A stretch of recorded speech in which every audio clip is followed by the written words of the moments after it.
Hi everyone, this is Saloni Pandey, your psychology educator, and I welcome you all to your favorite channel Magnet Brains, जहाँ पर आपको मिलती है 100% free and quality education without any paid subscriptions. So students, in our today's lecture, we are going to discuss the most important questions, part 1 of your class 11th psychology, motivation and emotion.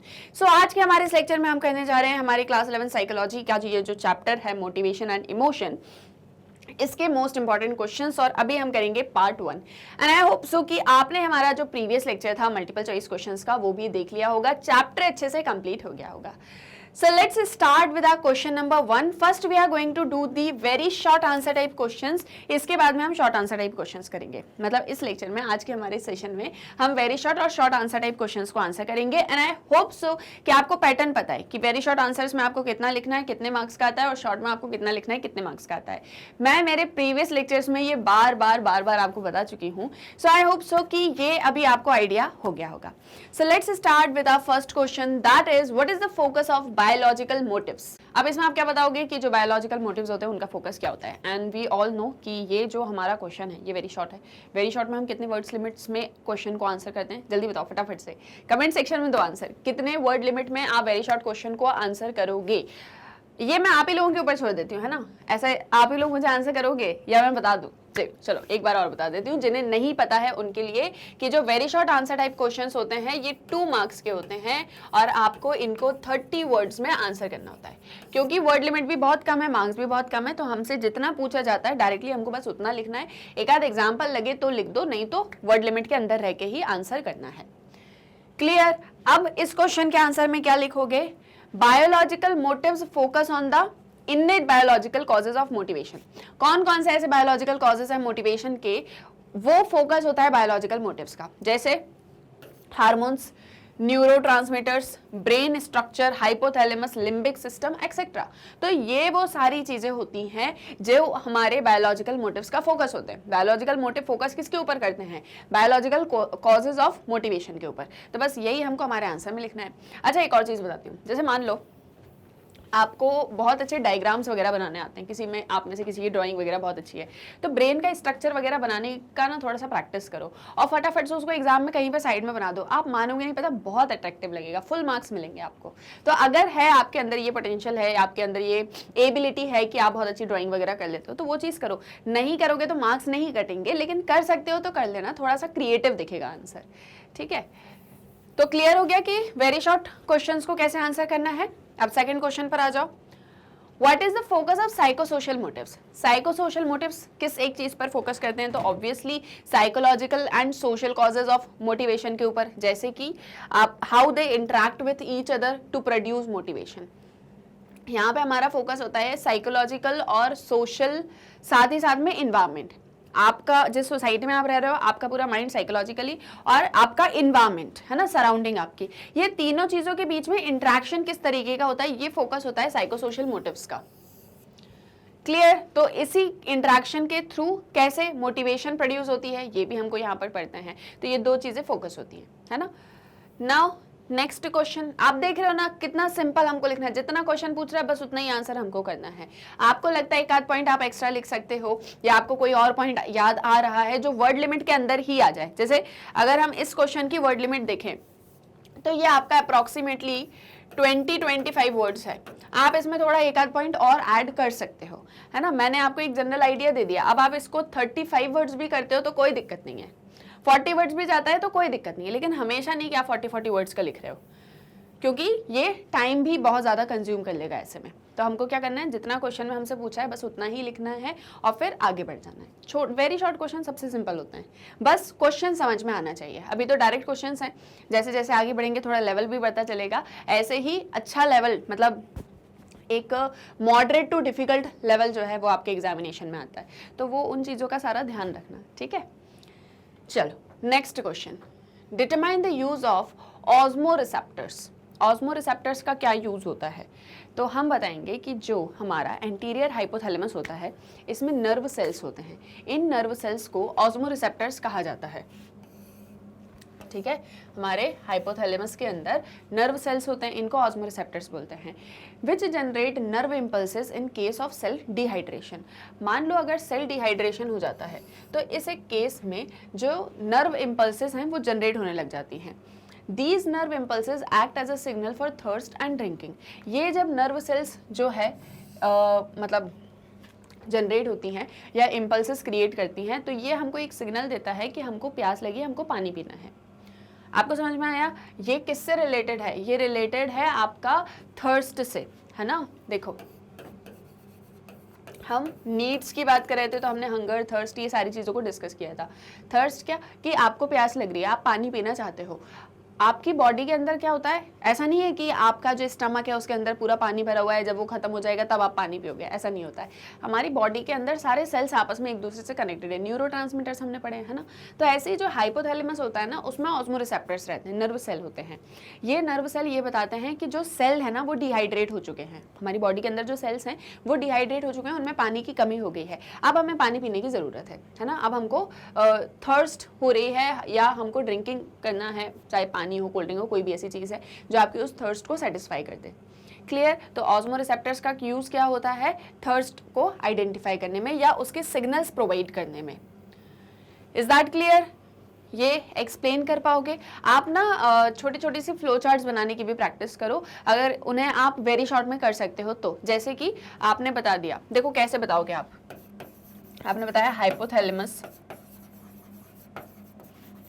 Hypothalamus के अंदर क्या है? Nerve cells. और ये जो nerve cells हैं इनको हम क्या बोलते हैं? इनको हम बोलते हैं ऑस्मो रिसेप्टर्स। तो हमने यहां पर लिख दिया ऑस्मो रिसेप्टर्स। ये क्या करते हैं? ऑस्मो रिसेप्टर्स जो हैं इनका क्या काम होता है? ये नर्व इंपल्सेस हमारे अंदर डेवलप करते हैं। तो इनका काम है नर्व इंपल्सेस या generate nerve impulses in case of cell dehydration. Cell dehydration हो गया है तो नर्व इंपल्सेस हमारे अंदर क्रिएट होंगे और फिर ये नर्व इंपल्सेस हमको क्या करेंगे? हमको सिग्नल प्रोवाइड करेंगे। किस चीज का? थर्स्ट का। Signal for thirst. तो देखो, या तो आप इसको अपने इस आंसर के बाद में ड्रॉ कर दो, कोई दिक्कत नहीं है, या तो फिर आप एक काम करो कि इसे ना अपने समझने के लिए अपनी नोटबुक में ड्रॉ करके रखो, ताकि जब आपको इन चीज़ों के, मान लो ऑस्मोरिसेप्टर आपको पढ़ना है तो तुरंत आपने देखा आपको सारी चीज़ें याद आ जाएंगी। रीड करने में थोड़ा सा टाइम लगता है, तो ये एक चीज़ है कि आपका टाइम भी बच जाएगा। तो या तो आप अपने नोट्स में इसको बना के रखो या तो आप एग्जाम में इसको बनाओ, वो बहुत अच्छा दिखेगा। बस थोड़ा सा नीट एंड क्लीन बनाना है ना। जैसे ये मैं तो फटाफट से बना के आपको दिखाती रहती हूँ, लेकिन आप थोड़ा उसको नीट एंड क्लीन बनाना। अभी एक आध दो और आगे बनाएंगे। क्लियर? चलो आगे बढ़ते हैं। आई होप सो आपको समझ में आ रहे हैं क्वेश्चंस में आपको आंसर कैसे लिखना है वो भी। कहीं कोई डाउट होगा तो आप मुझसे पूछ लेंगे कमेंट सेक्शन में। Fine, let's move on to next question, that is question number 4। What are the science of curiosity? Curiosity के साइंस क्या क्या होते हैं? जब हम क्यूरियस होते हैं, जब हम किसी चीज़ को जानना चाहते हैं तो उसके साइंस क्या होते हैं? कैसे हमको देख के पता चलता है कि कोई पर्सन क्यूरियस है? So curiosity is a motivational tendency to act without any specific identifiable goal. The tendency to seek for a novel experience, gain pleasure by obtaining information, etc. are signs of curiosity. मान लो आपके मन में एक question आता है, why sky is blue? Specially देखोगे ना छोटे बच्चों के अंदर ये क्वेश्चन सबसे ज्यादा आता है। अब मान लो आपको क्वेश्चन है why sky is blue, अब आप जानना चाहते हो तो आपके अंदर एक क्यूरियोसिटी होने लगेगी कि मुझे ये चीज़ जानना है। आपका ऐसा कोई इसमें स्पेसिफिकल गोल नहीं है, आइडेंटिफिएबल गोल नहीं। It is something just like कि आप उसको जानना चाहते हो। ऐसा कुछ नहीं कि ये जानने के बाद में आपका कोई एग्जाम क्लियर हो जाएगा या आपको कोई बहुत बड़ी बात पता चल जाएगी, बट द थिंग इज कि आप उस एक चीज़ को जानना चाहते हो, तो आपके अंदर क्यूरियोसिटी डेवलप हो रही है। अब जब आपको इस क्वेश्चन का आंसर मिल जाएगा तो आपको प्लेजर फील होगा, है ना, आपको खुशी होगी, और एक वो जो आपका माइंड क्यूरियस हो रहा है वो सारी चीज़ें शांत हो जाएंगी। तो tendency to seek novel experience, obtain information, ये सब क्यूरियोसिटी के साइन होते हैं। जब आप किसी चीज़ को जानना चाहते हो, सबसे आप क्वेश्चन करते हो, उसके बारे में पूछते रहते हो, तो वो एक क्यूरियोसिटी के साइन है। जब हमको इन क्वेश्चन का आंसर मिल जाता है तो हमको प्लेजर मिलता है, हमको नोवल एक्सपीरियंस होता है और हमारी क्यूरियोसिटी जो है वो शांत हो जाती है। तो क्यूरियोसिटी भी कहीं ना कहीं एक मोटिवेशनल टेंडेंसी है, बस बिना किसी स्पेसिफिक आइडेंटिफिएबल गोल के। क्लियर, समझ में आ गया? चलो, समझ में तो सब कुछ आ गया था आप लोगों को पहले ही, क्योंकि चैप्टर हम ऑलरेडी कंप्लीट कर चुके हैं। The only thing that we want is कि हमको यहाँ पर कैसे क्वेश्चन को आंसर करना है। बहुत बार ऐसा होता है कि हमको आता सब कुछ है, हमने सब कुछ पढ़ा हुआ है, सारे क्वेश्चंस के आंसर हम जानते हैं, बट हम लिखें कैसे? सबसे बड़ी दिक्कत, लिखें कैसे, स्टार्ट कैसे करें लिखना? तो वो सारी चीज़ों का आंसर आपको जो है यहाँ मिल जाएगा। ओके, और ये जो बोर्ड पे आपको आंसर्स दिख रहे हैं ना, ये आपके लिए सिर्फ एक जनरल आइडिया है कि आप ऐसे भी अपने आंसर को लिख सकते हो, बट आई वुड सजेस्ट कि आप अपने आंसर्स खुद से फॉर्म करो, खुद से देखो कि मैंने जो पढ़ा है मैं उससे क्या इस क्वेश्चन का आंसर लिखूंगा। आंसर सेम ही होगा मोर और less, but the thing is कि वो आपके वर्ड्स में होगा, वो बुकिश लैंग्वेज में नहीं होगा। Clear? Okay, so here is another question. और जैसे मैंने कहा था कि धीरे धीरे थोड़ा सा लेवल बढ़ता चला जाएगा, डायरेक्ट क्वेश्चंस नहीं होंगे। तो यहाँ पर देखो, यहाँ से वो चीज़ स्टार्ट हो चुकी है। Question number 5, Lily is trying hard to gain self motivation, what ways would you suggest her to gain self motivation? Lily बहुत मेहनत कर रही है ताकि वो सेल्फ मोटिवेटेड रहे, है ना? तो कौन कौन से वो तरीके हैं जो आप सजेस्ट करोगे लिली को ताकि वो सेल्फ मोटिवेशन उसको मिले या सेल्फ मोटिवेटेड वो रहे? अगर आप भी चाहते हो कि आप सेल्फ मोटिवेटेड रहो तो क्या तरीके आप अपनाओगे, वही आपको यहाँ पर बताना है। बस नाम लिली का ले लेना है, ठीक है? देखो, हम बताएंगे हमारे क्वेश्चन में कुछ तरीके। Number 1, she should be plan and organized in whatever she does. आप जो भी काम कर रहे हो आप उसको प्लान वे में करो, है ना? एक प्लान बना के ऑर्गेनाइज्ड तरीके से करो। She should learn to prioritize her goals, उसको अपने गोल्स को प्रायोरिटाइज करना चाहिए, है ना? मतलब कि क्या चीज़ आप अचीव करना चाहते हो लाइफ में, वो आपका सबसे पहले गोल होना चाहिए, बाकी सारी चीज़ें सेकेंडरी होना चाहिए। She should set short term targets for herself which should be completed on time. उसको छोटे छोटे टारगेट्स अपने लिए बनाने चाहिए जो समय पर कंप्लीट हो सकते हैं, है ना? तो ये वो सारी चीज़ें हैं जो लिली को मोटिवेट करेंगी। क्लियर? तो ये सेल्फ मोटिवेशन इस तरीके से हो सकता है। 1-2 पॉइंट्स भी आप लिख दोगे तो भी ठीक है, 3 लिख दोगे तो भी कोई दिक्कत नहीं है। क्लियर? क्वेश्चन आया समझ में? आप बताएंगे some of the ways we would suggest Lily to motivate herself are as follows and these are the points. Clear? चलो, अच्छा, एक और चीज़ मैं आपको बताऊं, जब हम इस तरह के क्वेश्चंस को आंसर करते हैं, जैसे what is the significance of these things और what are the characteristics of these things, तो हम लिखते हैं कि some of the characteristics are as follows और some of the ways we would suggest to Lily are as follows. इसको word limit में count मत कर लेना, ठीक है? ये वर्ड लिमिट में काउंट मत करना, कहना कि नहीं तो पता चला बोल रहे हो मैम इसमें तो हमारे 12 to 13 वर्ड्स हो गए, तो अब हम यहाँ पर ये बस 2 पॉइंट्स भी लिख देंगे तो भी मोर देन इनफ है।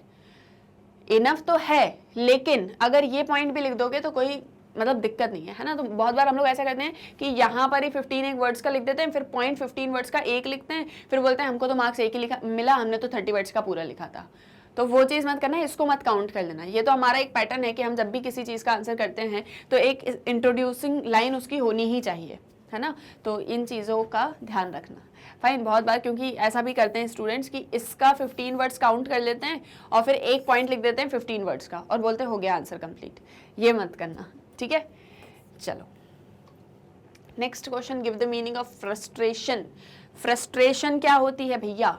देखो, frustration occurs when an expected desirable goal is not achieved and the motive is blocked। Frustration तब होती है जब आप कोई गोल अचीव करना चाहते हो और वो आपको अचीव नहीं हो पा रहा है या जो मोटिव है वो कहीं ना कहीं ब्लॉक हो जा रहा है। तो एक बड़ा ही स्ट्रॉन्ग डिसलाइकिंग स्टेट होता है, इससे बहुत सारे बिहेवियरल या इमोशनल रिएक्शंस आने लग जाते हैं। जैसे फॉर एग्जाम्पल मान लो आप हर क्लास में ये डिसाइड करते हो क्लास के स्टार्ट होने से पहले ही कि मैं इस सब्जेक्ट में या इस क्लास में पक्का 90% लेकर आऊँगा। साल भर मेहनत करते हो, कहीं थोड़ा बहुत पीछे भी रह जाते हो, ठीक है, लेकिन आप तो ऐसे सोचते हो कि मैंने पूरी मेहनत करी और मैंने सब कुछ करा, लेकिन आपके परसेंटेज आते हैं 70।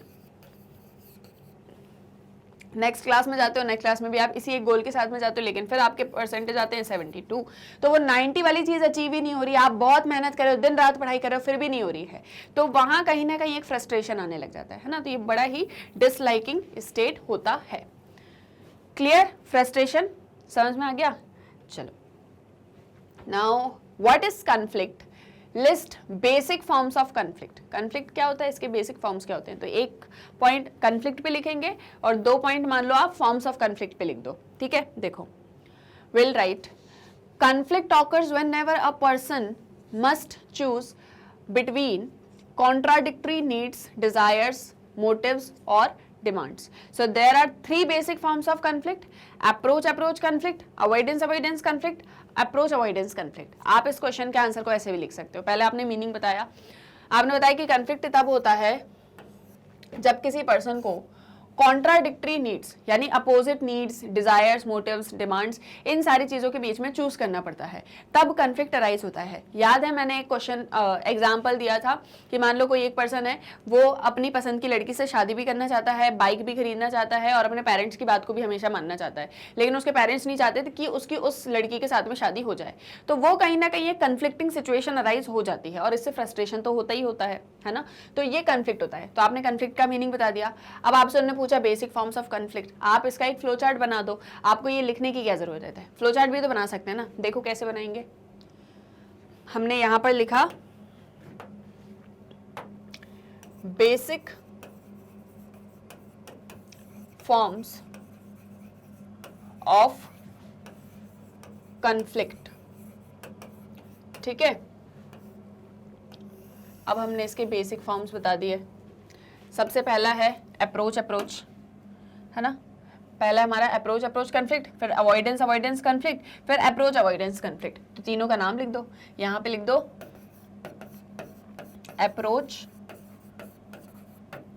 अप्रोच कन्फ्लिक्ट, ठीक है। सेकेंड आपका हो गया अवॉइडेंस कन्फ्लिक्ट। इसको आपको एक्सप्लेन नहीं करना है, नहीं तो पता चला आप एक्सप्लेन करने लग जाओ, वर्ड लिमिट को भी एक्सीड कर दो और उसी के साथ साथ में टाइम भी ना बचे आपके पास में, पता चला इसी क्वेश्चन का आंसर 10 मिनट्स में करते हो।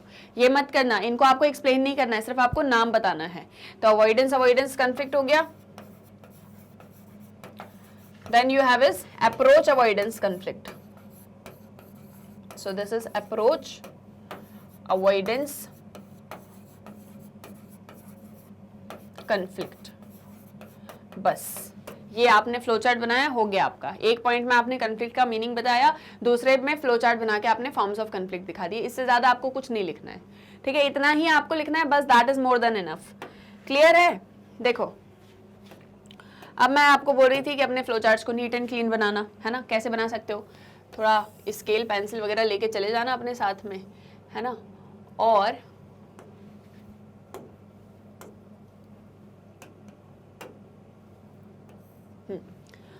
और ऐसे अच्छे से ये देखो, ये हो गया ऐसे। अब ये थोड़ा सा नीट एंड क्लीन दिख रहा है। मैंने तो स्केल का यूज़ नहीं किया है यहाँ पे और बहुत ही मतलब अच्छे से नहीं लिखा है, लेकिन फिर भी आप लोग इसको बहुत अच्छे से लिखना। आप जितना अच्छा फ्लो चार्ट बनाओगे आपको उतने अच्छे मार्क्स मिलेंगे। बस फ्लो चार्ट बनाने में थोड़ा सा टाइम लगता है ना। तो बेटर है कि हम उसकी प्रैक्टिस अपने घर से ही पहले से करके चले जाएं, ताकि जब भी हम फ्लो चार्ट बनाएं तो हमको बहुत ज़्यादा सोचने की ज़रूरत ना पड़े, फटाफट से हम फ्लो चार्ट बना लें। क्लियर। तो ऐसे में क्या होगा, टाइम भी बच जाएगा और थोड़ा सा अट्रैक्टिव भी दिखेगा आंसर। क्लियर। आपके पास तो वो लाइनिंग वाले पेजेस होते हैं ना, तो उस पर बनाने में तो कोई दिक्कत ही नहीं आएगी, ठीक है। जैसे मान लो मैं ये वाला पेज ले लेती हूँ, यहाँ पे ये मेरे पास में लाइनिंग वाला पेज आ गया। अब इसमें अगर मेरे को फ्लो चार्ट बनानी है तो यहाँ पे मैंने मेरा पॉइंट लिखा, फिर उसके बाद में यहाँ पे मैंने दूसरे पॉइंट लिखे, ये बड़ा नीट एंड क्लीन दिखेगा, कोई दिक्कत नहीं आएगी, ठीक है। तो ऐसे करके जो है आप इसी चीज़ को भी कर सकते हो। अब ये पता नहीं लाइनिंग वाला पेज आपको दिख रहा है या नहीं दिख रहा है, बट जो भी है आप बना देना अच्छे से। क्लियर। चलो आगे बढ़ो, नेक्स्ट क्वेश्चन पर आओ। What is the function of thalamus. Thalamus का क्या फंक्शन होता है, अभी हमने थोड़ी देर पहले हाइपोथैलेमस डिस्कस किया था। देखो, thalamus is composed of a group of nerve cells and act as a relay centre of sensory nerves. Thalamus जो है वो ग्रुप ऑफ नर्व सेल्स होते हैं और ये एक्ट करते हैं सेंसरी नर्व्स के रिले सेंटर की तरह। Stimulation of thalamus produced fear, anxiety and automatic reactions. जब थैलेमस स्टिमुलेट हो जाता है तो फियर, एंजाइटी, ऑटोमेटिक रिएक्शंस आने लग जाते हैं। Theory of emotion given by Cannon Bard stresses the role of thalamus in mediating and initiating all emotional experiences. Cannon and Bard ने एक थ्योरी ऑफ इमोशन दी थी। इस थ्योरी में इन्होंने बताया था कि थैलेमस का रोल कितना इंपॉर्टेंट होता है किसी भी तरह के इमोशनल एक्सपीरियंसेस को मीडिएट करने में या इनिशिएट करने में। तो थैलेमस जो है वो आपका यहाँ पर क्या है, ग्रुप ऑफ नर्व सेल्स जो relay centre of sensory nerves की तरह काम करता है। तो सिंपली यहाँ पर आपके 3 पॉइंट्स बन सकते हैं। आप इस आंसर को 3 पॉइंट्स में भी लिख सकते हो, ठीक है। कैसे? ये हो गया आपका फर्स्ट पॉइंट, ये हो गया आपका सेकेंड पॉइंट और ये हो गया आपका थर्ड पॉइंट। पॉइंट वाइज भी आंसर लिख सकते हो और चाहो तो पैराग्राफ में भी लिख सकते हो, कोई दिक्कत नहीं। वेरी शॉर्ट में तो कोई दिक्कत नहीं है, जैसा आपको लिखना आप लिख लो, क्योंकि 30 वर्ड्स में ही हमको आंसर लिखना है, ज़्यादा हमको यहाँ पे कुछ करना नहीं है। क्वेश्चन समझ में आ रहा है? कैसे क्वेश्चन आएंगे, कैसे आंसर लिखना है, कहाँ फ्लो चार्ट बनाना है, कहाँ नहीं बनाना है, कहाँ एग्जाम्पल देना है, कहाँ पॉइंट वाइज लिखना है, कहाँ पैराग्राफ वाइज लिखना है, सारी चीज़ें प्रैक्टिस के थ्रू आएंगी। जितना ज़्यादा प्रैक्टिस करोगे उतने अच्छे से आंसर लिख पाओगे, उतने अच्छे मार्क्स आ पाएंगे। Okay, now what do you mean by para language? Para language का क्या मतलब होता है बताओ? Para language means non verbal aspects of the voice like pitch, loudness of a voice, temporal characteristics of speech, ये सब para languages होते हैं। जैसे आपकी आवाज में कितना पिच है, कितनी लाउडनेस है, या टेम्पोरल कैरेक्टरिस्टिक्स क्या क्या है, ये सब पैरा लैंग्वेजेस होते हैं। Non verbal aspects of voice, voice के जो नॉन वर्बल एस्पेक्ट्स हैं, ये जो मैं बोल रही हूँ, जो मेरे वर्ड्स निकल रहे हैं, ये सब वर्बल है, लेकिन मैं कितने लाउड बोल रही हूँ या स्लो बोल रही हूँ, पिच कितना ज़्यादा जा रहा है, क्या कम नीचे हो रहा है या एक ही साथ में चल रहा है, ये सारी चीज़ें पैरा लैंग्वेज होती हैं। इन सबको हम क्या बोलते हैं? Para language. Clear? Fine, okay. Now how do Indians and westerns use silence? Indians और वेस्टर्न साइलेंस को किस तरह से देखते हैं? साइलेंस, ठीक है, देखो, silence has been found to convey different meanings for different cultures. For example, in India, deep emotions are sometimes communicated via silence, but this may convey embarrassment during communication in Western countries. जैसे India में आपने देखा होगा, आप कभी किसी से कोई क्वेश्चन पूछो, वो उसका जवाब ना दे, है ना, और आपने सोचा शायद सुना नहीं होगा, फिर से पूछता हूँ, वो फिर भी उसका जवाब ना दे आपको सुनने के बाद भी, तो आप सोचते हो पक्का इसको मेरी किसी बात का बुरा लगा है, मतलब कहीं ना कहीं मैंने इसको शायद हर्ट किया होगा, या ये मेरे से नाराज़ है, या कोई ना कोई बात तो है, तभी मेरे बात का रिस्पॉन्स नहीं मिल रहा है ना। तो कहीं ना कहीं डीप इमोशंस जो है वो इंडिया में साइलेंस के थ्रू एक्सप्रेस किए जाते हैं। वहीं मान लो कि आप वेस्टर्न कंट्री में हो और आपसे किसी ने क्वेश्चन पूछा और आप उसका आंसर नहीं दे रहे हो, बिल्कुल चुपचाप खड़े हुए साइलेंस में हो, तो वो एक बड़ी ही एम्बैरेसिंग सिचुएशन हो जाती है और उसको ना बहुत ही अजीब तरीके से देखा जाता है। तो डिफरेंट कल्चर्स में साइलेंस का मीनिंग डिफरेंट होता है। इंडिया में डीप इमोशंस, वहीं वेस्टर्न कंट्रीज में एम्बैरेसमेंट। क्लियर? इसको लिख पाओगे, कोई दिक्कत तो नहीं है? ठीक है। Now what is anxiety? Simple question, simple answer. Anxiety is a mental health disorder जिसमें feelings of worry, anxiety, fear and these are strong enough to interfere with one's daily activities. Anxiety एक तरीके का mental health disorder होता है जिसमें बहुत सारी feelings होती है। आप किसी चीज़ की चिंता कर रहे हो, किसी चीज़ से आपको डर लग रहा है, बहुत ही अजीब सी फीलिंग आपको हो रही है ना, जिसको एक्सप्रेस नहीं किया जा सकता, ये सब एंजाइटी होती है। एंजाइटी हमारी डे टू डे लाइफ में बहुत इंटरफेयर करती है। Okay, now define emotional intelligence. Emotional intelligence वो चीज़ होती है जो एक पर्सन इमोशनली इंटेलिजेंट होता है। एक पर्सन इमोशनली इंटेलिजेंट तब कहलाता है जब उसके अंदर एबिलिटी हो कि वो अपने साथ साथ दूसरों के इमोशंस को भी समझ सके, उनको मॉनिटर कर सके, उसमें डिस्क्रिमिनेट कर सके कि कौन से इमोशंस उसके खुद के हैं, कौन से इमोशंस दूसरों के हैं, और इस इंफॉर्मेशन को यूज़ कर सके अपनी लाइफ में और दूसरों की लाइफ में उनके एक्शंस गाइड करने में या थिंकिंग में एक्सेट्रा। तो वो पर्सन इमोशनली इंटेलिजेंट कहलाता है। So emotional intelligence is the ability to monitor one's own and others' emotions, to discriminate among them, and to use the information to guide one's thinking and actions. Is that clear? आया समझ में? ठीक है। Now question number 13. How is sex different from other primary motives like hunger and thirst? हमने 3 motives यहाँ पर discuss किए थे, प्राइमरी मोटिव्स हमने डिस्कस किए थे, जो कि थे आपके हंगर, थर्स्ट एंड सेक्स। तो ये यहाँ पर पूछ रहे हैं कि हंगर और थर्स्ट से सेक्स किस तरीके से डिफरेंट मोटिव है ना। तो ये ड्राइव्स, इंस्टिंक्ट, सारी चीजें आपके अंदर किसी चीज को लेकर नीड अराइज हो रही है, तो क्या सारे चेंजेस हो रहे हैं बायोलॉजिकली, साइकोलॉजिकली, और फिर उसके बाद में आप उसको कैसे अकम्प्लिश करते हो तो आपकी जो नीड है वो सेटिस्फाई हो जाती है। तो यहाँ पर सेक्सुअल एक्टिविटी के बारे में बताया गया कि sexual activity is not necessary for an individual survival like other primary motives. तो बोलते हैं कि सुनो, हंगर और थर्स्ट तो सभी के अंदर होता है। कोई भी ऐसा पर्सन नहीं होगा जो सालों तक ना जिसने पानी पिया होगा, ना उसने खाना खाया होगा और वो जिंदा रह गया होगा, है ना। तो खाने के बिना, पानी के बिना हम जिंदा नहीं रह सकते हैं, बट विदाउट सेक्सुअल एक्टिविटी वो सर्वाइवल के लिए जरूरी नहीं है। हंगर एंड थर्स्ट सर्वाइवल के लिए जरूरी है, लेकिन सेक्सुअल एक्टिविटी सर्वाइवल के लिए जरूरी नहीं है। Homeostasis, that is tendency of an organism as a whole to maintain constancy or to attempt to restore equilibrium if constancy is disturbed is not the goal of sexual activity. So homeostasis की बात इन्होंने यहाँ पर करी है। होम्योस्टेसी एक tendency होती है ऑर्गेनिज्म की एज अ होल कि वो मेंटेन करके रखना चाहता है कॉन्स्टेंसी, मतलब अनचेंजिंग बिहेवियर, और साथ ही साथ में एक इक्विलिब्रियम को बना के रखना चाहता है। तो कॉन्स्टेंसी अगर डिस्टर्ब हो जाएगी तो वो सेक्सुअल एक्टिविटी का गोल नहीं होता है। तो कैसे ये डिफरेंट है हंगर एंड थर्स्ट से? ऐसे डिफरेंट है कि ये इंडिविजुअल के सर्वाइवल के लिए जरूरी नहीं है, लेकिन मतलब जैसे बाकी प्राइमरी मोटिव्स हैं, हंगर या थर्स्ट। क्लियर? तो ये आपको अपने क्वेश्चन के आंसर में लिखना है।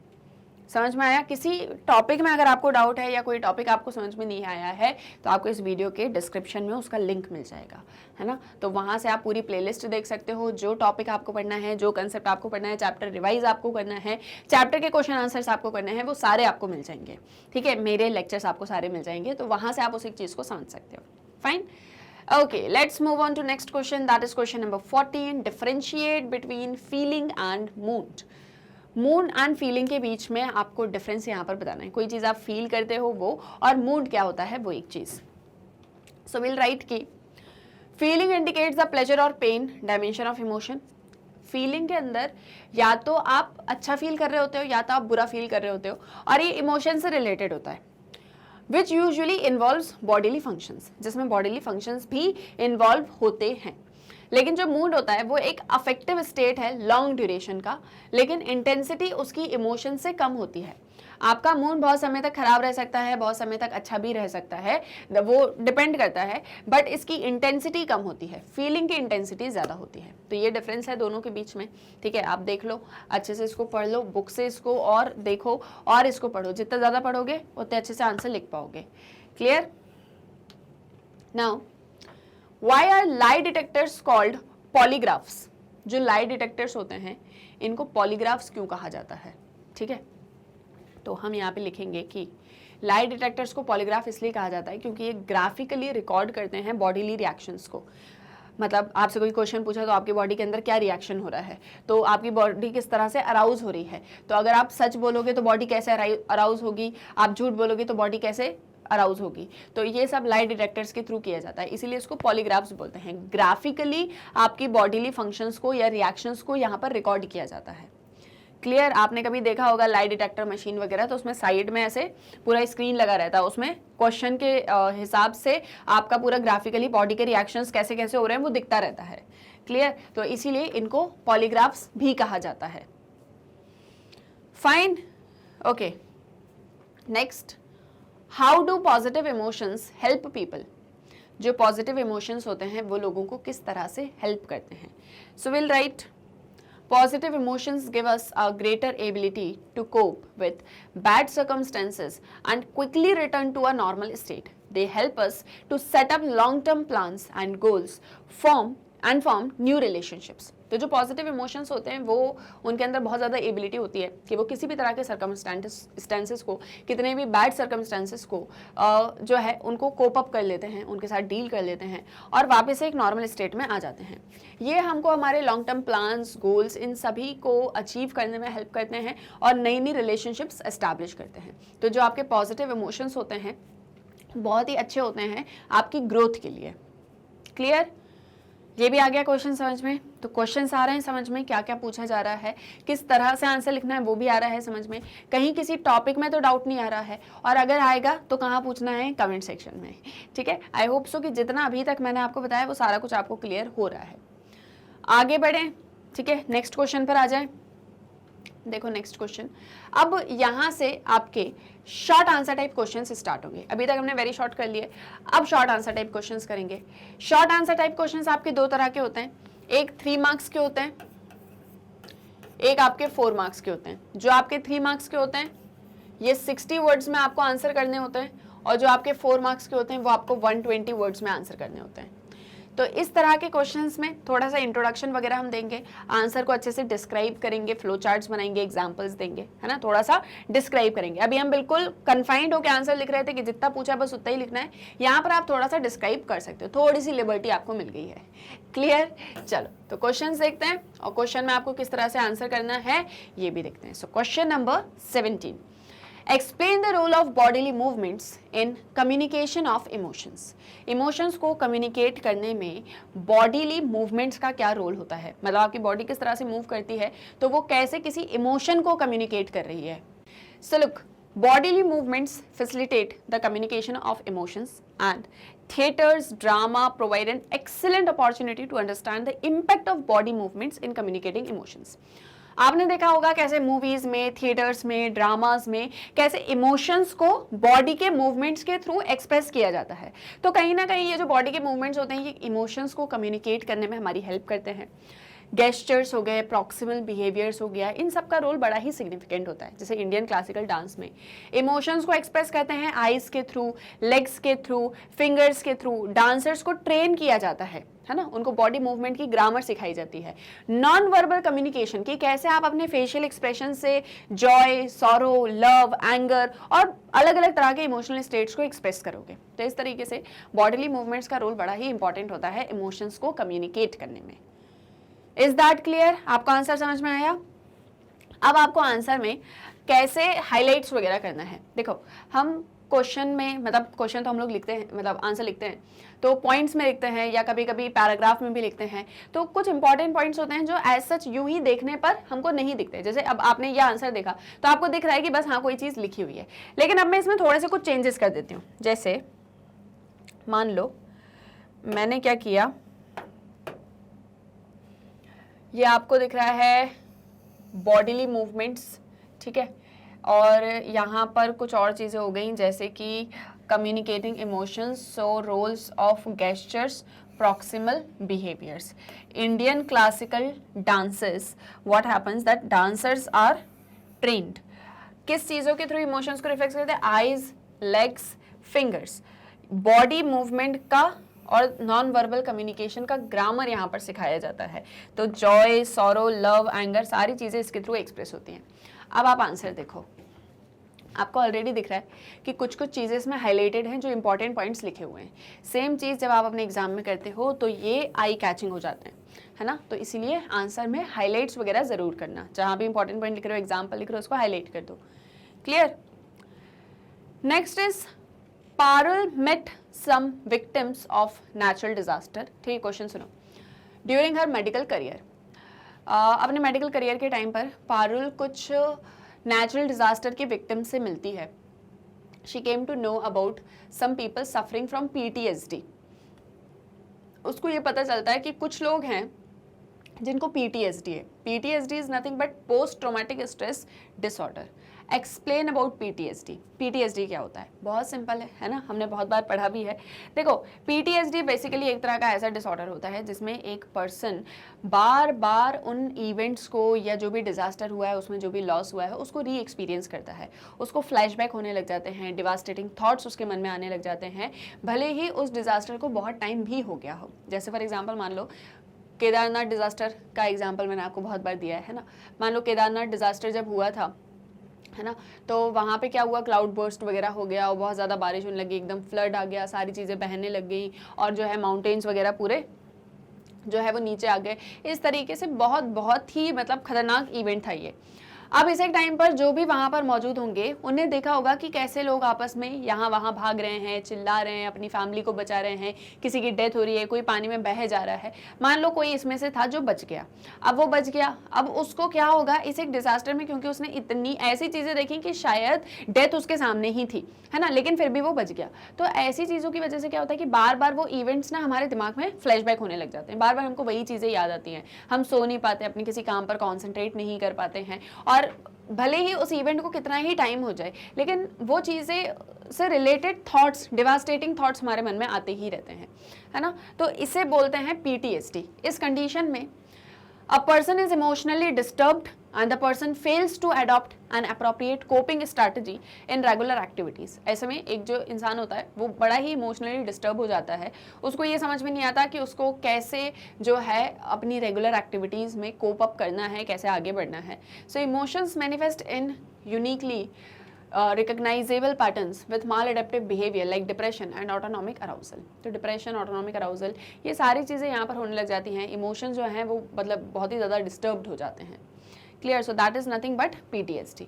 तो आप बताओगे कि ये पूरा PTSD होता है। इसमें आपको पारुल से रिलेटेड कुछ नहीं बताना है, बस आपको ये बताना है कि PTSD क्या होता है। फाइन, कोई एग्जाम्पल आप इसमें ज़रूर दे सकते हो। Now next question, that is question number 19। Enumerate different way of improving positive emotions. अलग अलग तरीके होते हैं पॉजिटिव इमोशंस को इम्प्रूव करने के लिए, तो वो कौन कौन से होते हैं देखो। सबसे पहले personality traits of optimism, hopefulness, happiness and a positive self regard. ये सारी चीज़ें जो होती हैं ना, ये पॉजिटिव इमोशंस को इम्प्रूव करती हैं। Finding positive meaning in urgent circumstances, किसी भी तरह का कोई भी चीज़ हो रही है उसमें क्या पॉजिटिव छुपा हुआ है उसको ढूंढना। क्वालिटी कनेक्शंस बनाना दूसरों के साथ में, एक सपोर्टिव नेटवर्क होना, क्लोज रिलेशनशिप हो लोगों के साथ में, है ना, बड़ी ऑप्टिमिस्टिक होना, होपफुलनेस आपके अंदर रहनी चाहिए, आप हमेशा खुश रहो। तो ये वो सारी चीज़ें होती हैं। Being engaged in work and gaining mastery, किसी काम में एंगेज्ड हैं तो उसको बहुत अच्छे से जाने समझें। सोशल सपोर्ट आपके पास में हो, है ना, होप है, पर्पस है लाइफ का, ये सारी चीज़ें। Positive interpretations of most daily events, life में कुछ भी हो रहा है तो उसको थोड़ा सा पॉजिटिव चीज़ के साथ में जोड़ दो। तो ये चीज़ें होती हैं जो आपको पॉजिटिव इमोशंस को आपके अंदर इंप्रूव करती हैं, एंड पॉजिटिव इमोशंस आपको लाइफ में सक्सेसफुल होने के चांसेस बढ़ा देते हैं। क्लियर? सो ऐसे पॉइंट्स में आप अपने आंसर को लिख देंगे। Fine, okay. Next question, and this is also very important question. Explain frustration aggression hypothesis. Frustration aggression hypothesis क्या होता है ये आपको बताना है। ये जो फ्रस्ट्रेशन अग्रेशन हाइपोथेसिस है ये डॉलार्ड एंड मिलर ने बताया था। इसमें ये बोलते हैं कि फ्रस्ट्रेशन आती है ना तो फ्रस्ट्रेशन के पीछे पीछे अग्रेशन आता है। ठीक है, जैसे ये फ्रस्ट्रेशन हो रही है तो इसी के साथ साथ में पीछे से अग्रेशन भी आ ही जाता है। एक्चुअल में ये है क्या, देखो, फ्रस्ट्रेशन आपको कब होती है? जब आप किसी चीज़ को लाइफ में अचीव करना चाहते हैं लेकिन वो आपको नहीं मिल रहा है, तो कहीं ना कहीं कोई चीज़ ब्लॉक हो रही है, इसकी वजह से आप अग्रेसिव हो जाते हो, गुस्सा आने लग जाता है आपको, है ना। और ये जो अग्रेशन है ये may be prevented, direct aggressive acts may be prevented by the threats of punishment and the main source और cause of frustration are found in. ठीक है, तो वो अभी हम आगे डिस्कस करेंगे। तो ये डोलार्ड एंड मिलर ऐसा बताते हैं कि फ्रस्ट्रेशन आपको तब होती है जब आप कोई चीज़ लाइफ में चाहते हो और आपको वो चीज़ नहीं मिल रही है, आप उसके लिए बहुत सारे एफर्ट्स लगा रहे हो लेकिन वो आपको नहीं मिल रही है, तो इसकी वजह से आपको अग्रेशन होने लग जाता है। अग्रेसिव एक्ट्स जो होते हैं ना वो कहीं ना कहीं उन ब्लॉकिंग एजेंट के अगेंस्ट होते हैं। जैसे कोई भी ऐसी चीज़ है जो आपको उस काम से रोक रही है तो आप उसको लेके बहुत ज़्यादा अग्रेसिव होने लग जाते हो। अब इस तरह के एक्शंस को हालांकि प्रिवेंट किया जा सकता है, पर मेन कॉजेज या सोर्सेज क्या होते हैं तो देखो, पहला होता है एनवायरमेंटल फैक्टर्स, कुछ ऐसे फिजिकल ऑब्जेक्ट्स, कुछ ऐसी सिचुएशंस जो हमको लाइफ में प्रिवेंट कर रही होती हैं अपने गोल को अचीव करने से। कुछ पर्सनल फैक्टर्स, जैसे हमारे पास में कितने क्वांटिटी या क्वालिटी ऑफ रिसोर्सेज हैं। मान लो आप लाइफ में कुछ अचीव करना चाहते हो लेकिन आपके पास में पैसे नहीं है, तो that will be very difficult और impossible to reach your goals. Conflict हो रहा है डिफरेंट मोटिव्स के बीच में, आप लाइफ में कुछ चाहते हो कुछ रहा है, तो ये इस तरह के जो कन्फ्लिक्ट होते हैं ये भी हमको फ्रस्ट्रेशन मतलब उस स्टेट में डाल देते हैं। तो इस तरह से फ्रस्ट्रेशन के पीछे पीछे अग्रेशन आता है। तो ये किसने बताया था? डॉलार्ड एंड मिलर ने। तो ये आपका आंसर हो गया कंप्लीट। आपको इसको इस तरह से पूरा लिखना है ना, डॉलार्ड एंड मिलर के बारे में बताएंगे और ये सारा कुछ डिस्क्राइब करेंगे। फाइन, आगे बढ़े, नेक्स्ट क्वेश्चन पर आ जाए। Question number 21।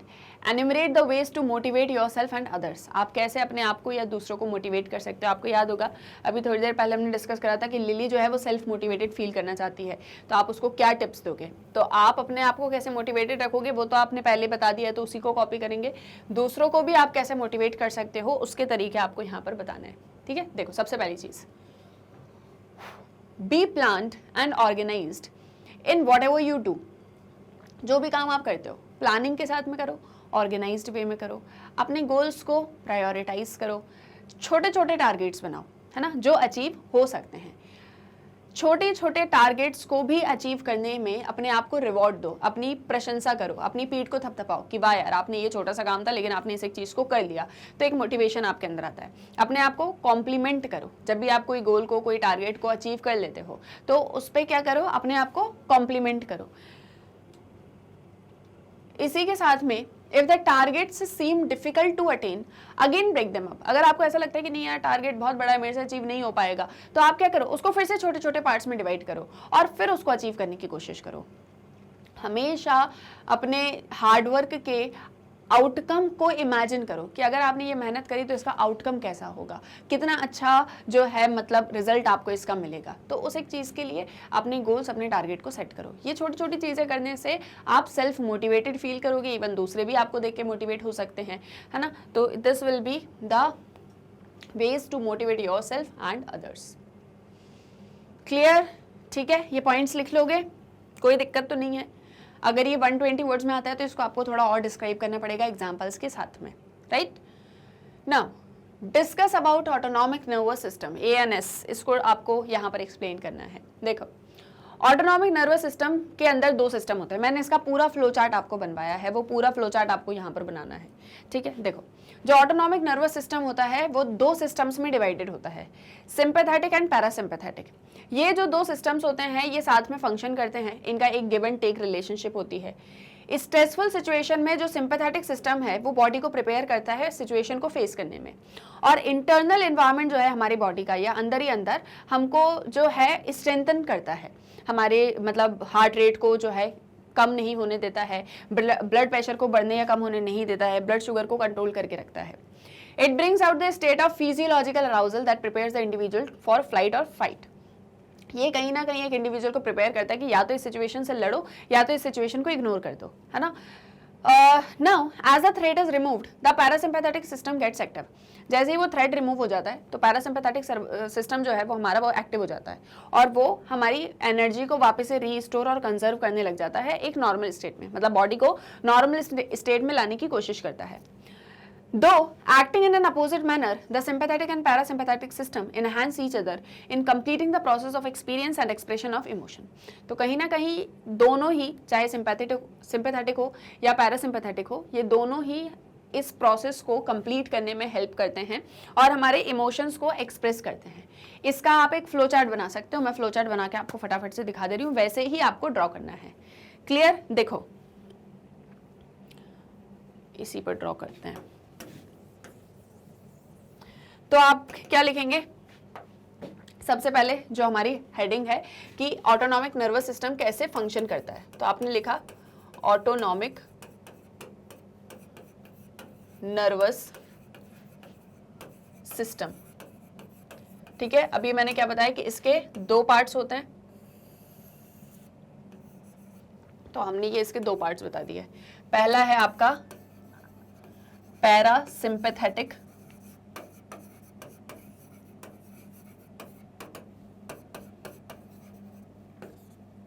नर्वस सिस्टम और दूसरा है आपका sympathetic nervous system. Sympathetic nervous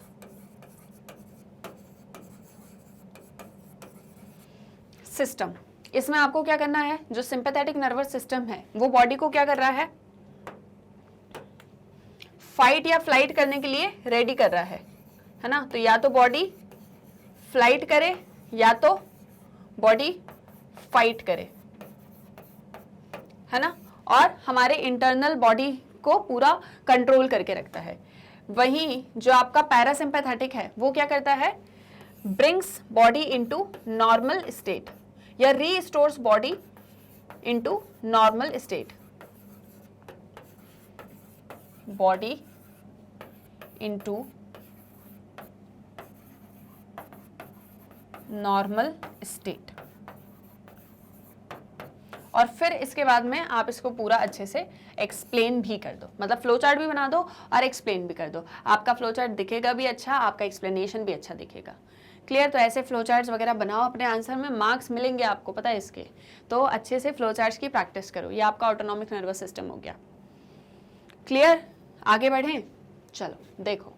so that is about your whole answer. जैसे इसका मैंने आपको एक एग्जाम्पल दिया था कि मान लो कभी आपके साथ में ऐसा होता है कि आप बहुत ही ज़्यादा, आपको डॉग से डर लगता है, बहुत ज़्यादा डर लगता है आपको, है ना। अब आप मान लो किसी दिन वॉक करने जा रहे हो, अकेले हो, रास्ते पे कोई भी नहीं है आपके साथ में, आपने सोचा थोड़ा ऐसे ही वॉक करके आ जाता हूँ। आप वॉक करने गए, आपको रास्ते में 4-5 डॉग्स दिख गए वहाँ पे, है ना, तो आप बहुत ज़्यादा डर जाओगे। ठीक है, अब इस एक सिचुएशन में जो सिंपैथेटिक नर्वस सिस्टम है वो अराउज हो जाएगा, और आपको बोलेगा कि सुनो, या तो इस सिचुएशन से भाग लो, या तो मतलब इनके साथ में फिर लड़ाई लड़ लो और भाग जाओ यहाँ से, कुछ भी करो, लेकिन अपने आप को रेडी रखता है। यहाँ पर वो आपके हार्ट रेट को बढ़ने नहीं देगा, नहीं तो पता चला आप बहुत ज़्यादा हार्ट बीट आपकी बढ़ेगी, आपको अटैक वटैक आ जाए, ये सब नहीं होने देगा, है ना। तो अंदर से आपको कंट्रोल रखेगा, आपके ब्लड प्रेशर वगैरह को कंट्रोल रखेगा और आपको रेडी करेगा कि इस सिचुएशन से लड़ लो। मान लो किसी तरह से आप उस सिचुएशन से लड़के भाग के अपने घर आ जाते हो। जब आप वापस उस सिचुएशन से हट जाओगे, आपका स्ट्रेस कम होगा, तो आपका जो पैरासिम्पैथेटिक नर्वस सिस्टम है वो वर्क करने लगता है। और बॉडी में जैसे मान लो कि आपको बहुत ज़्यादा स्वेटिंग होने लग गई थी, या आपका बीपी बढ़ ही रहा था, भले सिंपैथेटिक ने बहुत कोशिश करी कंट्रोल करने की, लेकिन फिर भी बढ़ ही रहा था, तो पैरासिम्पैथेटिक उसको कंट्रोल करेगा और बॉडी को वापस से नॉर्मल स्टेट में लेकर आ जाएगा। तो ये ऑटोनॉमिक नर्वस सिस्टम का पूरा वर्क होता है। क्लियर? एग्जाम्पल भी दे सकते हो, मतलब ये वाला मत देना, कोई अच्छा सा दे देना, ये तो मैं आपको एक्सप्लेन करने के लिए बता रही हूँ। फ्लो चार्ट भी बना सकते हो और ऐसे अपने आंसर को एक्सप्लेन भी कर सकते हो पॉइंट वाइज। देखो पूरा आंसर पॉइंट वाइज है। क्लियर? कोई डाउट तो नहीं है? ठीक है, आगे आ जाते हैं नेक्स्ट क्वेश्चन में, that is question number 23। What do you know about the verbal and non verbal channels of communication? Verbal या non verbal channels of communication से आप क्या समझते हो? देखो, वर्बल चैनल ऑफ कम्युनिकेशन क्या होता है? जिसमें स्पोकन वर्ड्स होते हैं और भी फीचर्स होते हैं, जैसे कि पिच हो गया, लाउडनेस हो गया, ये सब। नॉन वर्बल एस्पेक्ट जो होते हैं वो क्या होते हैं? पैरा लैंग्वेज में, जैसे कि फेशियल एक्सप्रेशन हो गए आपके, मतलब नॉन वर्बल पैरा लैंग्वेज में आपका टेम्पोरल कैरेक्टरिस्टिक्स, वॉइस के कैरेक्टरिस्टिक्स हो गए। नॉन वर्बल चैनल्स में आपके फेशियल एक्सप्रेशंस भी होते हैं, काइनेस्थेटिक भी होते हैं, जैसे गेस्चर हो गया, पोस्चर हो गया, मूवमेंट ऑफ बॉडी हो गया, प्रॉक्सिमल हो गया, physical distance, face to face interaction, behaviour में, ये सारी चीज़ें। तो ये वर्बल और नॉन वर्बल चैनल्स होते हैं कम्युनिकेशन के। वर्बल तो आप बोल के बात कर रहे हो, नॉन वर्बल में आप अपने फेशियल एक्सप्रेशंस के थ्रू बात कर रहे हो, या आपकी साउंड का जो पिच है उन सारी चीज़ों के थ्रू आप बात कर रहे हो।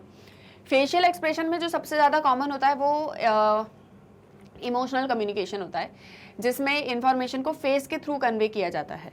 तो डिपेंड करता है कि आप किस तरह का फील कर रहे हो। अगर आप बहुत हैप्पी फील कर रहे हो तो आपके फेस पे दिख जाएगा, सैड हो तो वो चीज़ आपके फेस पर दिख जाती है। तो ये बड़ा इंपॉर्टेंट रोल प्ले करते हैं फेशियल एक्सप्रेशंस। तो ये वे ऑफ कम्युनिकेशन है, verbal and non verbal, right.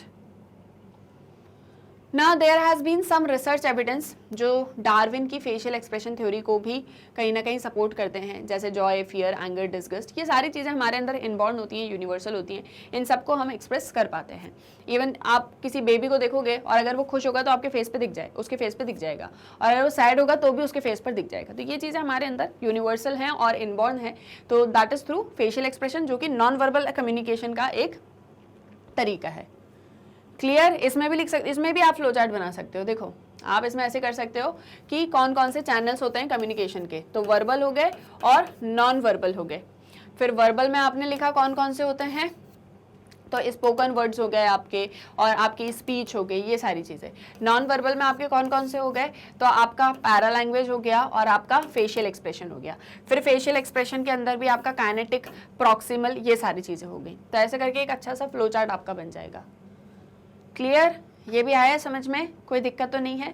ठीक है, फ्लो चार्ट बनाने की प्रैक्टिस करो। अगेन आई एम सेइंग, जितना ज़्यादा फ्लो चार्ट बनाएंगे उतनी अच्छी प्रैक्टिस भी होगी और साथ ही साथ आंसर भी अच्छे से लिख पाओगे। Next you have is question number 24 that says Gloria is suffering from anxiety and depression since a long time and her mother tries to find out about her mental state. Discuss about her problems. Gloria को anxiety depression बहुत समय से हो रहा है, उसकी mummy बहुत समय से ये इस चीज़ का पता करना चाह रही है कि क्या कारण है कि उसको ऐसा फील होता है, तो क्या प्रॉब्लम्स उसकी हो सकती हैं। तो दैट मीन्स इन शॉर्ट आपको ये बताना है कि एंग्जाइटी डिप्रेशन के कारण क्या हो सकते हैं। क्लियर? सो हम हमारे आंसर में ये सारी चीज़ें बताएंगे। देखो सबसे पहले anxiety, it is a condition so that an individual develops in case of failure to adopt an appropriate ego defense, that is defending one's own self-respect or self-importance. So as Gloria is suffering from anxiety, she finds it difficult to concentrate or to make decisions even for trivial matters. अब जैसे कि यहाँ पर हमने question में देखा कि Gloria को जो है एंग्जाइटी इश्यूज हो रहे हैं। एंग्जाइटी बेसिकली कब होती है? जब आपके अंदर फेलियर का जो होता है ना, एक तरीके का डर होता है, या an individual develops in case of failure to adopt an appropriate ego defence. आप फेल हो चुके हो और आप अपने ईगो को डिफेंड नहीं कर पा रहे हो, या आपको कहीं ना कहीं अपनी खुद की सेल्फ रिस्पेक्ट, सेल्फ इंपॉर्टेंस, इन सारी चीज़ों को डिफेंड नहीं कर पा रहे हो, तब आपको एंग्जाइटी होने लग जाती है ना। तो इसी सिचुएशन को ग्लोरिया भी फेस कर रही है और इसीलिए उसको डिफिकल्ट लग रहा है कि वो अपने डिसीजंस इवन छोटी छोटी चीज़ों पर ही कॉन्सेंट्रेट नहीं कर पाती है। Gloria once failed to stick to a defense of rationalization of her immoral act, that is cheating. अब जैसे ग्लोरिया एक बार मतलब फेल हो गई to stick to a defence of rationalisation, उसने चीटिंग करी थी और उस एक चीज़ इस तरह के एक इमोरल एक्ट को बार बार सोचने की वजह से उसके अंदर एक इंटेंस फियर डेवलप हो गया about the outcomes of such an act, कि मैंने ऐसा किया है तो क्या पता उसके क्या आउटकम होंगे, क्या होगा क्या नहीं होगा। तो वो कहीं ना कहीं उसको जो है मतलब एंग्जाइटी उसके अंदर डेवलप करी है। डिप्रेशन एक ऐसा स्टेट होता है जिसमें एक इंडिविजुअल की जो एबिलिटी होती है think rationally, feel realistically, work effectively, ये सब अफेक्ट होने लग जाती है और कहीं ना कहीं उसका मूड स्टेट जो है वो मतलब 10 कंडीशन क्रशेस हर मूड स्टेट। अब क्या होता है, डिप्रेशन में आप अच्छे से सोच नहीं पा रहे हो, आप अच्छे से किसी काम को कर नहीं पा रहे हो और साथ ही साथ में आपके अंदर कोई एक मतलब रियलिस्टिक चीज़ों को आप नहीं सोच पा रहे हो, तो वो सारी फीलिंग्स डिप्रेशन लेकर आती हैं ना। Because of its continuous nature, Gloria is suffering from depression and as she has developed a variety of symptoms like difficulty in falling asleep, increased level of psychomotor and agitation or retardation, decreased ability to think or concentrate, loss of interest in personal social activities etc. क्योंकि अब इसका ये continuous nature Gloria का बना हुआ है, वो depression में भी है, एंग्जाइटी भी उसको हो रही है, तो इसकी वजह से बहुत सारे सिम्टम्स हो गए हैं कि उसको नींद नहीं आती है और साइकोमोटर या मूवमेंट, थिंकिंग, ये सारी चीज़ें कंटिन्यूसली चलती ही रहती हैं और रिटार्डेशन हो रहा है, एबिलिटी नहीं है कि अच्छे से किसी चीज़ को सोच सके या कॉन्सेंट्रेट कर सके। तो ये वाली सारी चीज़ें हैं जिसकी वजह से ग्लोरिया परेशान है या उसकी मदर उसके इस मेंटल स्टेट को लेके परेशान है। तो हमको सबसे पहले ये बताना है कि एंग्जाइटी क्या होती है, क्या कारण होते हैं, फिर हमको डिप्रेशन क्या होता है, उसके क्या कारण होते हैं, एग्जाम्पल देते हुए ग्लोरिया की लाइफ से रिलेट करना है। Right, next question, elucidate about the elements of emotional intelligence. Emotional intelligence के क्या सारे एलिमेंट्स होते हैं, अभी थोड़ी देर पहले भी डिस्कस किया था, यहाँ थोड़ा सा ब्रीफ में डिस्कस करेंगे। देखो, जो आपका इमोशनल इंटेलिजेंस होता है उसमें दो चीज़ें होती हैं, एक इंटरपर्सनल होता है, एक इंट्रापर्सनल होता है। इंट्रापर्सनल होता है खुद से रिलेटेड, इंटरपर्सनल होता है आपका दूसरों से रिलेटेड, मतलब आपका रिलेशन दूसरों के साथ कैसा है।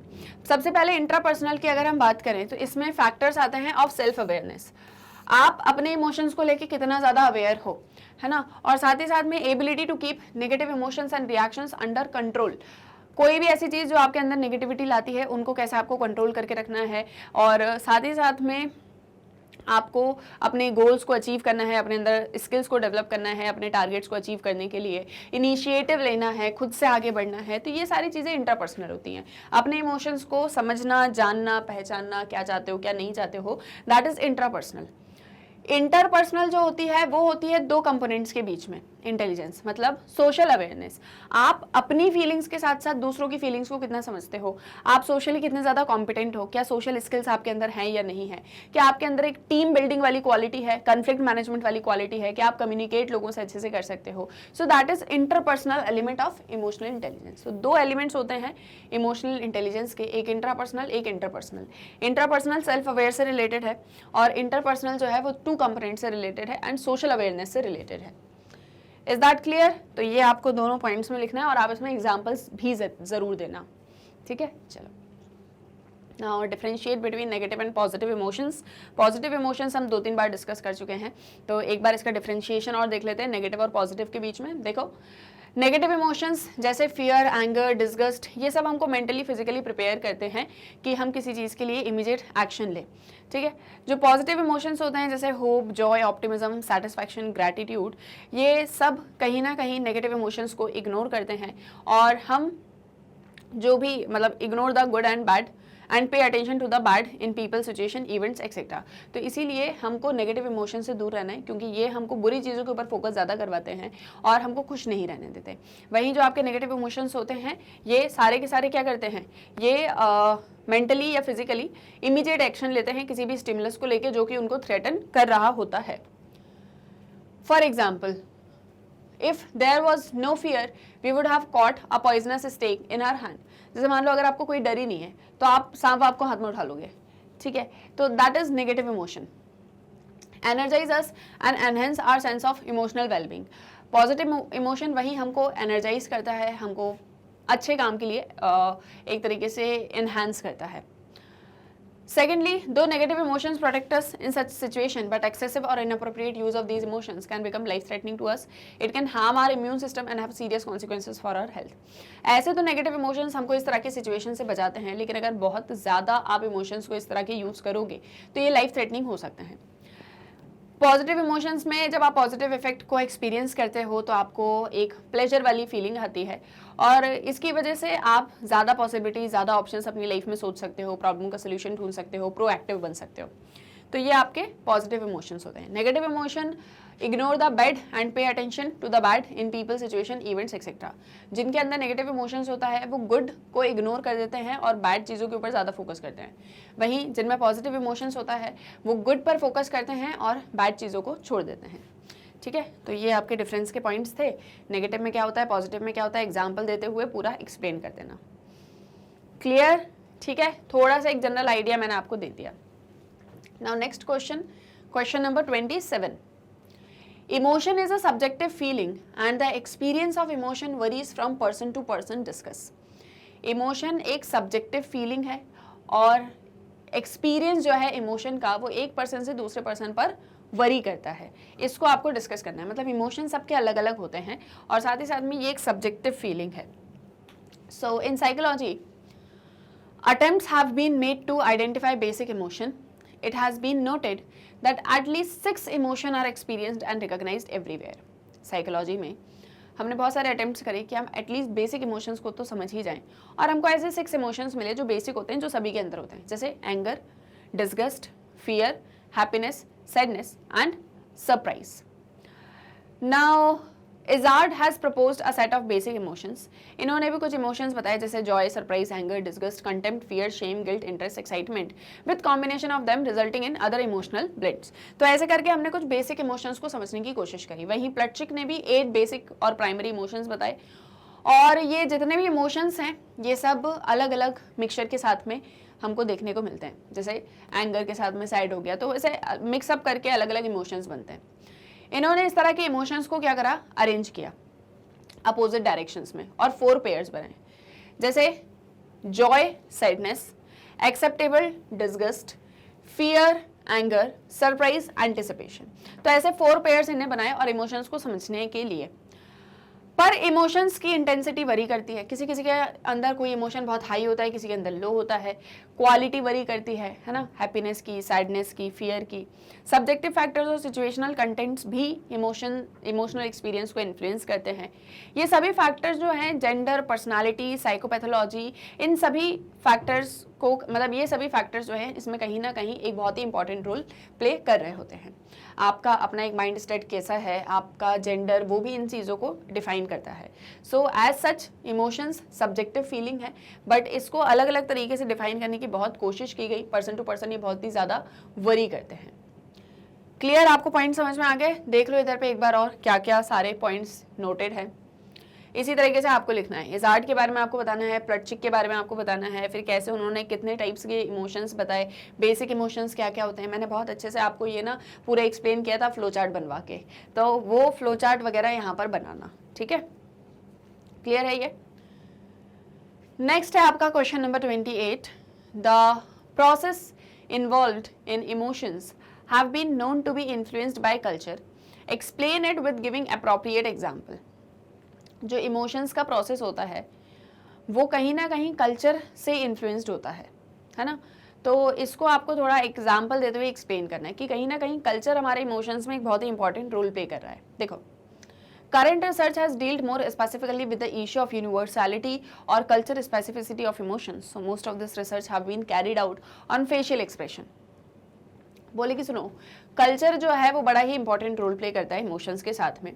इस रिसर्च में ऐसा देखा गया कि स्पेशली जो फेशियल एक्सप्रेशन होते हैं वो बड़े इंपॉर्टेंट हैं, उनका रोल बड़ा ही इंपॉर्टेंट होता है, क्योंकि फेस जो है वो ओपन है, इजी टू ऑब्जर्व है ना। बाकी कोई इमोशन जब तक आप बोलोगे तो समझ में नहीं आएगा, लेकिन आपके फेस पर अक्सर हमको किसी तरह का इमोशन समझ में आ जाता है। आपका फेस देख के हम बता देंगे कि आप हैप्पी हो, आप सैड हो, या आपका मूड आज ठीक नहीं है। तो फेशियल एक्सप्रेशन जो है वो ज़्यादातर रिसर्च में ऐसा पाया गया कि ये इमोशन ईजिली ऑब्जर्वेबल है, रिलेटिवली फ्री है कॉम्प्लेक्सिटी से, और एक तरह के सब्जेक्टिव एक्सपीरियंस ओवर्ट एक्सप्रेशन का लिंक हमको यहाँ से मिल जाता है। इमोशन को नॉन वर्बल चैनल्स के थ्रू कम्युनिकेट किया जा सकता है, जैसे gauge behaviour, para language, proximal behaviour. Emotional meaning जो गेस्चर यानी बॉडी लैंग्वेज के थ्रू है वो कल्चर टू कल्चर डिफरेंट होता है। जैसे मान लो चाइना की अगर हम बात करें तो चाइना में हैंड क्लैप का मतलब होता है वरी या डिसअपॉइंटमेंट, और एंगर को एक्सप्रेस किया जा सकता है लाफ्टर के साथ में। मतलब चाइना के कल्चर में अगर किसी को गुस्सा आ रहा है तो हंस के उसको एक्सप्रेस किया जाता है। साइलेंस को बड़े डिफरेंट मीनिंग्स बताते हैं। जैसे इंडिया में साइलेंस का मतलब डीप इमोशंस है, वहीं वेस्टर्न कंट्रीज में अगर आप बात करते में चुप हो जाते हो तो वो एक एम्बैरेसमेंट की फीलिंग को दिखाता है। तो इमोशंस जो है कल्चर से उसका रिलेशन है, और सबसे ज़्यादा जिस इमोशन को समझा जा सकता है वो नॉन वर्बल है, उसे बिना बोले ही आप समझ सकते हो, ठीक है। और साथ ही साथ में अलग अलग कल्चर्स में इमोशंस का अलग अलग मीनिंग होता है, तो वो आपने यहाँ पर बता दिया, एग्जाम्पल भी दे दिया, मीनिंग भी बता दिया और अच्छे से एक्सप्लेन भी कर दिया। राइट, क्वेश्चन आ रहे हैं समझ में। इसी के साथ में हमारा आज का लास्ट क्वेश्चन, ओके। देखो, anger is the biggest enemy of a person, justify, explain different ways to effectively manage anger. Anger एक इंसान का सबसे बड़ा दुश्मन होता है ना, बोलते हैं ना गुस्सा एक इंसान का सबसे बड़ा दुश्मन होता है। इसको जस्टिफाई करो, और कौन कौन से तरीके हैं जिससे आप मैनेज कर सकते हो एंगर को, एंगर इश्यूज को मैनेज किया जा सकता है। देखिए, anger is a negative emotion, it carries the mind away, or in other words the person loses control on behavioral functions during the state of anger. Anger एक negative emotion है। जब कोई पर्सन एंग्री होता है कहीं ना कहीं उसका दिमाग काम नहीं करता, उसका अपने ही बिहेवियर पर कंट्रोल नहीं होता है। मेजर सोर्स है फ्रस्ट्रेशन। जब आपका कोई काम पूरा नहीं होता है या आपका कोई गोल अचीव नहीं होता है, आपको फ्रस्ट्रेशन होती है, फ्रस्ट्रेशन की वजह से अग्रेशन होता है, एक पर्सन एंगर शो करता है। कहीं ना कहीं एंगर रिजल्ट है आपकी थिंकिंग का ही, तो उसको कंट्रोल भी किया जा सकता है। अब जैसे मान लो आप सोच रहे हो कि भाई मेरा ये काम नहीं हुआ तो मेरे को गुस्सा आ जाएगा, मैं इसको मार दूंगा या मैं इसके साथ ऐसा कर दूंगा, फलाना ढिमकाना। तो आपकी थिंकिंग की वजह से ही एंगर आया है, तो आपकी थिंकिंग से ही हम एंगर को कंट्रोल भी कर सकते हैं। ऐसा तो है नहीं कि एंगर अनकंट्रोलेबल है। तो कुछ ऐसे पॉइंट्स हैं जिससे आप एंगर मैनेजमेंट कर सकते हो, जैसे recognise the power of your thoughts, realise that you alone can control it, do not engage in self talk that burns, do not magnify negative feelings. अपने थॉट्स की पावर को समझो। कभी भी ये मत सोचो कि आपके गुस्से को आप कंट्रोल नहीं कर सकते हो, आप ही हो जो हर एक चीज को कंट्रोल कर सकते हो। नेगेटिव सेल्फ टॉक में ऐसे इंडल्ज मत हो जो आप ही को और गुस्सा दिलाए। जैसे आप बोलो कि अरे, खुद ही से आप बात कर रहे हो कि अरे तू तो कर ही नहीं सकता है, तेरे अंदर तो ये पोटेंशियल ही नहीं है, तू तो कमजोर है। आप अपने आप को अगर ये चीज रियलाइज करवाओगे तो आपको और ज्यादा गुस्सा आएगा। Do not attribute intentions and hidden motives to others, resist having irrational beliefs about people and events, try to find constructive ways of expressing your anger, have control on the degree and duration of anger that you choose to express. कभी भी अपने intentions को या hidden motives को दूसरों पर attribute मत करो। हमेशा इरेशनल बिलीव्स जिनके पीछे कोई लॉजिक नहीं है, उन सारी चीज़ों से बचो। एक कंस्ट्रक्टिव तरीका ढूंढो। अगर गुस्सा आ भी रहा है तो उसको कैसे एक्सप्रेस करना है ना। अपनी चीज़ों पर कंट्रोल रखो, अपने ड्यूरेशन ऑफ एंगर, इन सारी चीज़ों के ऊपर। सो ये वो सभी टेक्निक्स हैं जिसके थ्रू एंगर को कंट्रोल भी किया जा सकता है, और एंगर क्यों आता है वो भी हमने बता दिया, है ना। तो जो हमारा स्टेटमेंट था कि एंगर बिगेस्ट एनिमी है एक पर्सन का, क्योंकि अगर आपको गुस्सा आ गया तो शायद आपके पास जो है आप उसको भी बर्बाद कर सकते हो, है ना। तो इसीलिए ऐसे मत सोचो कि आपके ऊपर आपका कोई कंट्रोल ही नहीं है, आपका कंट्रोल आप ही के हाथों में है, just you have to do it and there are some of the techniques so that we have already discussed and I hope so कि ये जो हमारा आज का सेशन था मोस्ट इंपॉर्टेंट क्वेश्चंस पार्ट 1 आपको ये क्लियर हो गया होगा हमारे चैप्टर मोटिवेशन एंड इमोशन से, और किसी तरह का कोई डाउट नहीं होगा। किसी तरह का कोई भी डाउट है तो आप मुझसे कमेंट सेक्शन में पूछ सकते हो। अब आपको क्या करना है, मैंने आपको प्रीवियस लेक्चर में कहा था एमसीक्यूज पढ़ाने के बाद में कि आप चैप्टर को रीड करना। मैंने आपको ये चैप्टर कंप्लीट हुआ था तब भी कहा था, मुझे नहीं पता आपने चैप्टर को रीड किया या नहीं किया। अगर आपने चैप्टर रीड कर लिया तो बहुत बहुत बहुत अच्छी बात है। अगर आपने चैप्टर को रीड नहीं किया है तो आप एक बार अच्छे से चैप्टर को रीड कर लो, उसमें क्या सारे पॉइंट्स दिए हैं वो समझ लो, चैप्टर अच्छे से समझ में आ जाएगा। कोई टॉपिक समझ में नहीं आ रहा तो मेरा एक्सप्लेनेशन देख लो, वो भी समझ में आ जाएगा। इसके बाद में ये जो सभी क्वेश्चंस हैं इनको खुद से आंसर करने की कोशिश करो। बोर्ड से आप थोड़ा सा देख सकते हो, थोड़ा आइडिया ले सकते हो, लेकिन अपने वर्ड्स में क्वेश्चन को आंसर करने की कोशिश करो। फ्लो चार्ट्स बनाओ, एग्जाम्पल्स दो, हाईलाइट करो। जैसे आप एग्जाम हॉल में क्वेश्चन का आंसर लिखोगे ना, सेम वैसे ही घर पे भी लिखने की प्रैक्टिस करो। ये प्रैक्टिस आपके टाइम को भी बचाएगी ताकि एग्जाम में आपका टाइम बहुत ज़्यादा वेस्ट नहीं होगा, आप जल्दी जल्दी क्वेश्चंस को आंसर कर लोगे टाइमली मैनर में, और साथ ही साथ में ये प्रैक्टिस आपको एग्जाम हॉल में बहुत ज़्यादा हेल्प भी करेगी। तो प्रैक्टिस करो इन क्वेश्चंस की, ठीक है, क्योंकि हम सब जानते हैं प्रैक्टिस मेक्स यू परफेक्ट। सो अगर आपको भी परफेक्टली अपने क्वेश्चंस का आंसर करना है और बहुत अच्छे मार्क्स स्कोर करने हैं तो ये सभी सब्जेक्ट्स में अप्लाई करो कि चैप्टर को अच्छे से पढ़ो, समझो कंसेप्ट को, और फिर क्वेश्चंस को प्रैक्टिस करो। ये इंपॉर्टेंट क्वेश्चंस को आप प्रैक्टिस करो, इन्हें लिखने की कोशिश करो। हम नेक्स्ट लेक्चर में मिलेंगे, वहाँ पर हम और भी टॉपिक्स को डिस्कस करेंगे। तब तक के लिए आप सभी अपना अच्छे से ध्यान रखिए। कोई दिक्कत परेशानी है, कुछ पूछना है तो वो आप मुझसे कमेंट सेक्शन में पूछ सकते हो। इसी के साथ में जाते जाते एक छोटी सी इन्फॉर्मेशन कि आप मैग्नेट ब्रेन्स की वेबसाइट को कैसे एक्सेस कर सकते हो। So as you all know, daily lectures आपको मैग्नेट ब्रेन्स के यूट्यूब चैनल पर मिलते हैं। साथ ही साथ जो मैग्नेट ब्रेन्स की ऐप है वो भी प्ले स्टोर पर अवेलेबल है। इसी के साथ में जो मैग्नेट ब्रेन्स की वेबसाइट है दैट इज www.magnetbrains.com, जो बहुत ही ईजिली गूगल पर एक्सेसिबल है। इसे आप जैसे ही गूगल पर एंटर करेंगे आपके सामने magnet brains education platform open हो जाएगा। यहाँ पर आपको सभी क्लासेस के कोर्सेज के वीडियो लेक्चर्स देखने को मिलेंगे और वो भी बिल्कुल फ्री ऑफ कॉस्ट। तो जो भी class, course, subject, chapter, lecture आपको पढ़ना है, just click on it, just click on watch now और वीडियो आपका हो जाएगा ओपन। इतना ही नहीं, आप मैग्नेट ब्रेन्स को इंस्टाग्राम, फेसबुक, ट्विटर, टेलीग्राम सभी पर फॉलो कर सकते हो। हम आपसे कोई पेमेंट नहीं लेते हैं, ना ही हम आपको 2 लेक्चर्स के बाद ऐसा बोलते हैं कि आपको कोई कूपन खरीदना है या आपको कोई पेमेंट करना है।